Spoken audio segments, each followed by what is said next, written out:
পরিবারের জন্য কঠোর পরিশ্রম করে যায়, অথচ তাকে বোঝার মতো কেউ থাকে না। শেষবারের মতো আরেকবার চেষ্টা করে দেখি।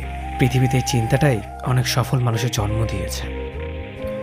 অভাব আর অভিযোগ এমন একটা জিনিস যা অন্যের কাছে না বলাটাই ভালো। কারো কাছে অসহ্য হয়ে ওঠার থেকে হারিয়ে যাওয়া অনেক ভালো। বন্ধুত্ব কখনো হারায় না, হারিয়ে যায় সেই মানুষটি যে বন্ধুত্বের মূল্য দিতে পারে না। মন খারাপ হতে বড় কোনো কারণ লাগে না, ছোট্ট একটা কারণই যথেষ্ট। অর্থই সব, এটাই নিশ্চিত। অর্থ থাকলে মনে শান্তি থাকবে। মানুষ পরিস্থিতির কাছে সবসময় অসহায়। মানুষ ইচ্ছে করে কখনো কষ্ট পেতে চায় না, কারো কাছে লজ্জিত হতে চায় না। কিন্তু ভালোবাসলে কষ্ট পেতে হবে যেন মানুষ ভালোবাসতে ভালোবাসে। জীবনে তারা বেশি কাঁদে যারা 10 জনকে নয়, একজনকে মন থেকে ভালোবাসে। পরিবার